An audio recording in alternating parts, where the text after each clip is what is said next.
Bismillahirrahmanirrahim. Assalamualaikum warahmatullahi wabarakatuh. Anak-anak kelas 6, bagaimana kabar kalian? Semoga kalian tetap sehat meskipun belajar kita masih melalui daring.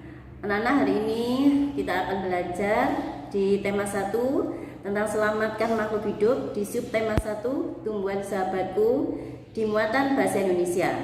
Materi yang kita akan pelajari hari ini adalah teks laporan hasil pengamatan. Yang pertama yang akan kita pelajari adalah pengertian teks laporan hasil pengamatan. Apa yang dimaksud teks laporan hasil pengamatan? Teks laporan hasil pengamatan adalah teks yang berisi informasi berdasarkan pengamatan yang telah kalian lakukan. Pengamatan dapat dilakukan di luar rumah atau di luar lingkungan sekolah, ya. Di lingkungan sekolah juga bisa.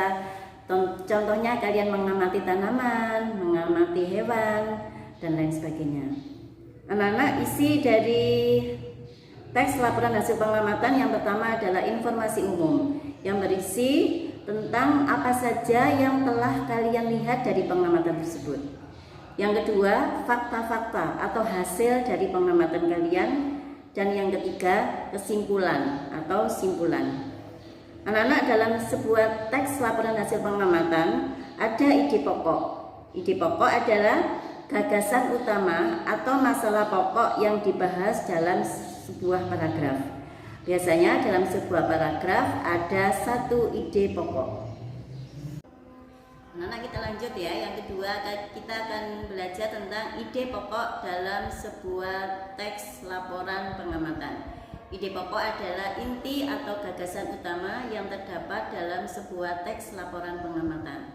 Di dalam sebuah teks laporan pengamatan, ide pokok itu bisa lebih dari satu, yang nanti akan ada di beberapa paragraf. Cara menentukan ide pokok dalam sebuah laporan pengamatan adalah sebagai berikut.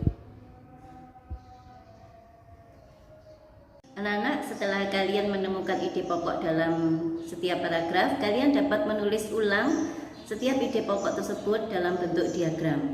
Tujuan dari kalian menulis ide pokok dalam bentuk diagram tersebut adalah untuk memetakan informasi yang terdapat dalam sebuah teks laporan secara keseluruhan.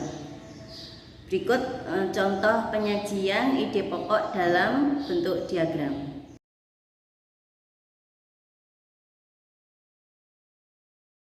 Anak-anak, yang ketiga atau yang terakhir, kita akan belajar tentang simpulan dalam suatu teks laporan pengamatan.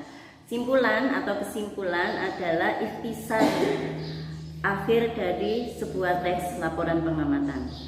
Cara menentukan kesimpulan adalah sebagai berikut. Anak-anak, alhamdulillah hari ini kita sudah belajar tentang teks laporan hasil pengamatan, tentang ide pokok, dan tentang kesimpulan. Semoga materi yang kita pelajari hari ini berguna bagi kehidupan kalian dan bisa kalian terapkan dalam kehidupan sehari-hari. Demikian dari Ustazah, kita tutup dengan membaca hamdalah bersama-sama. Alhamdulillahirabbil alamin. Tetap jaga kesehatan ya. Assalamualaikum warahmatullahi wabarakatuh.